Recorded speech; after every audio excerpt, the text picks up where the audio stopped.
I have a friend that has money that did not have husband. And in case your friend that has money with husband, because you want to join her or because you want to help her, so Iyabo, nítorí wípé kó lè bá fi káàdì ẹni yẹn lọ ṣe shopping ló ṣe ń bully ẹni yìí, kò kí ń ṣe pé ní iṣẹ́ ìyẹn gangan ló ṣe bully ẹni yìí tí number one. Iyabo, àwọn tó kójọ London gist lover tó fi bully ẹni yìí.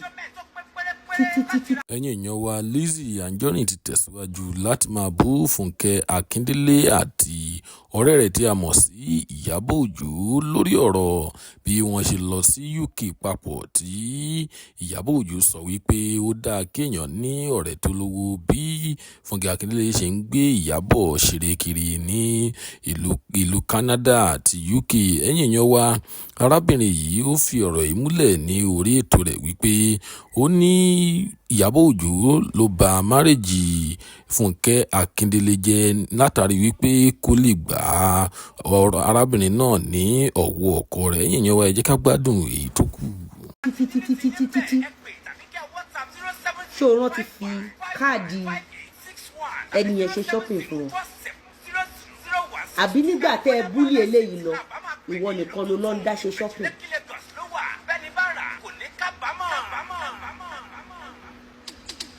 Gbogbo orúkọ tẹ́ ń pè London gist lover, under Insta blog, under amẹ̀bọ. Iyabo, ta ni nínú yín ló bímọ nígbésí ayé ẹ̀ ló pray ohun tó ṣe fún ọmọkùnrin tó ṣe fọ́mọ òun ọkùnrin?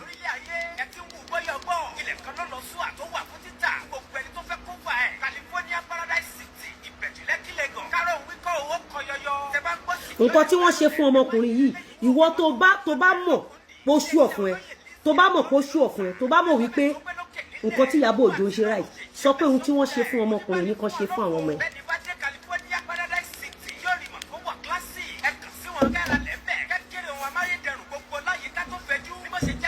So Iyábọ̀ Òjó, ìwọ lẹni náà tó máa ń da wedding gbogbo àwọn colleagues ẹrú láti lè lọ máa gbowó lọ́wọ́ wọn kí wọ́n lè fi jẹun. Listen sí fídíò yẹn, Iyábọ̀. Máa bọ̀ wá listen sí fídíò yẹn. Fídíò yẹn wà suspicious. Ìwọ náà wo nǹkan tó wọ̀. Wo joining nínú aṣọ. Àbí joining kọ́ rè nínú aṣọ. Ṣé joining kọ́ rè? Ìwọ náà wo òṣì tán tó máa ṣọ fún 2025 pẹ̀lú gbogbo orí burúkú tó ṣe wò. Ilẹ̀kẹ̀ oníke. Ẹ wo joining. Ẹ wo joining. Ẹ̀yin náà ẹ wo orí burúkú tán tó máa ṣọ fún wèrè. Ẹ wo kàtàǹgà onírin tán tó máa ṣọ fún wèrè. Ẹ wo tó lórí burúkú wọn 2025. Ta ló búlì bọ̀bọ̀ yìí? Ta ló búlì bọ̀bọ̀ yìí? Ta ló fi ayé ni bọ̀bọ̀ yìí lára for good 5, 6, 7 years?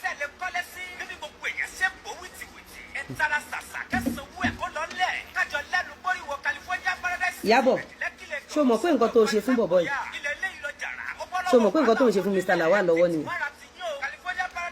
Ẹ̀mí ẹ̀ máa lọ sí nítorí àwọlé.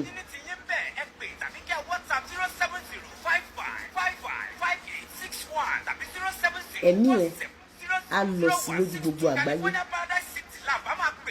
Wàá fi ikú ṣèfàjẹ lórí ìgbéyàwó mi.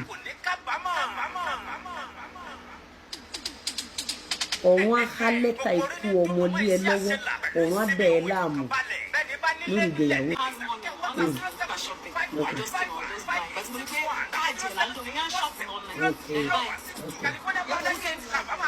Ìgbà tó rí pé káàdì ẹ̀ lẹ́ ń lò ó wá ń ṣọ́ọ̀pù lọ. Àmọ́ o ò fi káàdì ẹ̀ràn àwọn onítíátà tó wà nínú àìsàn, o ò fi káàdì ẹ̀ràn wọn lọ́wọ́. O ò fi káàdì ẹ̀ràn àwọn fámìlì ẹ̀ lọ́wọ́. Nígbà tí wọ́n ti rí pé káàdì ẹni tí ò kì í ṣe káàdì titi ẹ, tí ò dẹ̀ ṣe káàdì bending roller waist, ìwọ bẹ̀rẹ̀ sí ní ìdánilọ́lọ́.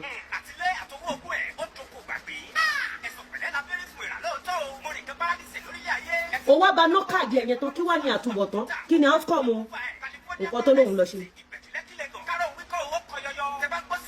So nítorí pé o mọ̀ pé eléyìí, so lójú ara ẹni tí ò jẹ́ kó rí káàdì ẹ̀ lọ lélẹ̀.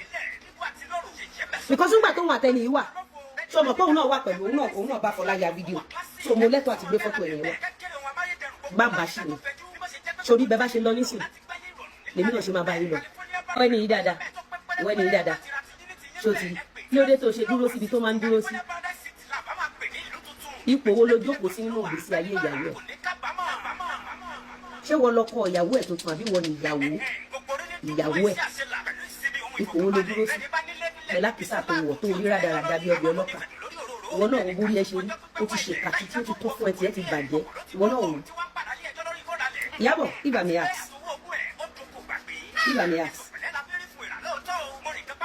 kí ló dé tí àwọn ọmọ ọ̀yẹ́ ọmọ bàbá ò ṣe dúró sípò tó dúró sí kí ló dé tí àwọn ọmọ ò ṣe dúró sípò tó dúró sí jẹ́ ká sọ pé kò fẹ́ rí ìdí lójú àwọn